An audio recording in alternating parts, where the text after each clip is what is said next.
In 1947, India emerged from the shadow of British rule, a newly independent nation stepping onto the world stage.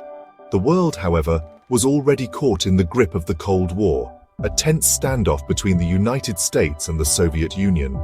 For India, still grappling with the wounds of partition and the challenges of nation-building, navigating this polarized world was a daunting task. Prime Minister Jawaharlal Nehru, a visionary leader, envisioned a path for India that steered clear of the superpower rivalry, advocating for peace and cooperation on the global platform. Nehru's vision was rooted in India's own experience with colonialism. Having fought for its own freedom, India empathized with the struggles of newly independent nations across Asia and Africa. Moreover, India, with its vast population and diverse society, had a unique opportunity to act as a bridge between the East and the West. Nehru believed that aligning with either bloc would limit India's sovereignty and its ability to act independently on the world stage.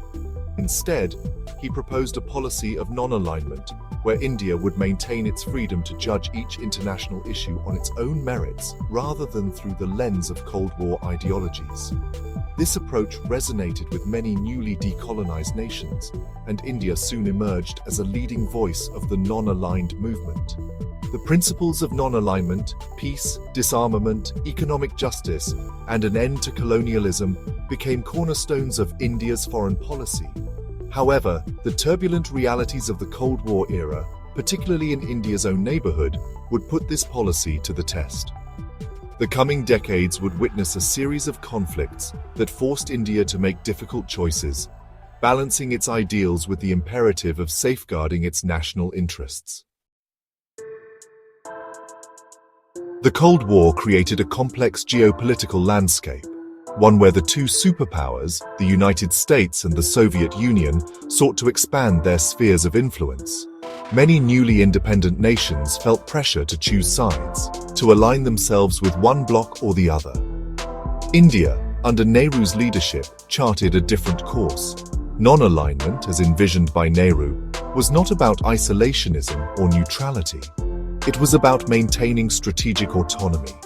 India reserved the right to engage with all countries, regardless of their ideological leanings, based on principles of mutual respect and benefit. This approach allowed India to receive aid and assistance from both the US and the Soviet Union, without becoming beholden to either. The non-aligned movement, founded in 1961, provided a platform for India to amplify its voice on the global stage. Along with other prominent leaders like Gamal Abdel Nasser of Egypt and Josip Broz Tito of Yugoslavia, Nehru championed the cause of decolonization, disarmament, and a more equitable world order. NAM became a powerful force in international politics, representing the aspirations of a large part of the developing world. Despite its commitment to non-alignment, India faced numerous challenges in its immediate neighborhood. The partition of British India had created deep wounds, particularly in the relationship with Pakistan. The two nations went to war over the disputed territory of Kashmir in 1947, a conflict that would cast a long shadow over their future relations. The Cold War, while not the primary cause of these regional conflicts, often exacerbated existing tensions. The superpowers, engaged in their own proxy wars, were quick to offer support to countries aligned with their interests. This often drew regional conflicts into the broader Cold War narrative, making it even more challenging for countries like India to maintain their non-aligned stance. The partition of India and Pakistan in 1947 was a bloody and traumatic event.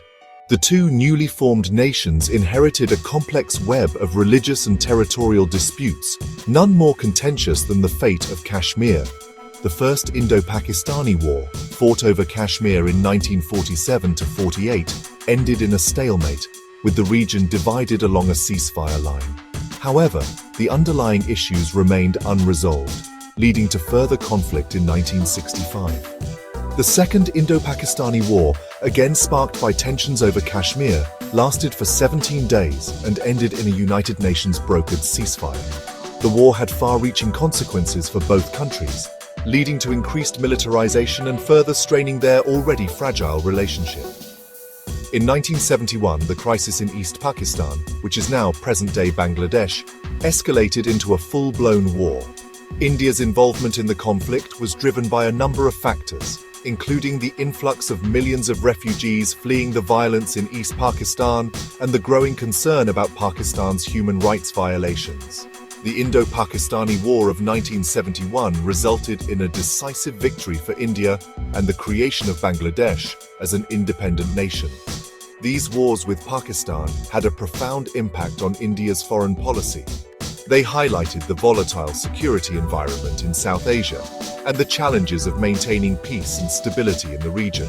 The conflicts also underscored the limitations of non-alignment in the face of direct threats to India's security and territorial integrity.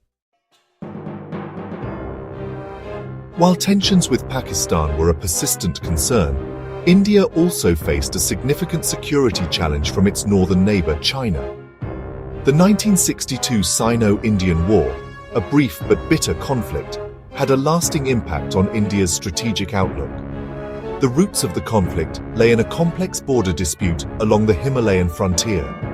Differing perceptions of the McMahon Line, which delineated the boundary between Tibet and India, led to escalating tensions. In October 1962, Chinese forces launched a surprise attack on Indian positions in Ladakh and across the McMahon Line in the Northeast Frontier Agency, which is now Arunachal Pradesh. The war exposed weaknesses in India's military preparedness and strategic thinking. Despite its commitment to non-alignment, India found itself ill-equipped to counter China's aggression. The defeat was a national humiliation and forced a reassessment of India's defense capabilities. The 1962 war also had significant geopolitical implications. It pushed India closer to the Soviet Union, which provided diplomatic and military support during the conflict. The war shattered India's illusions about China's intentions and led to a long period of mistrust and suspicion between the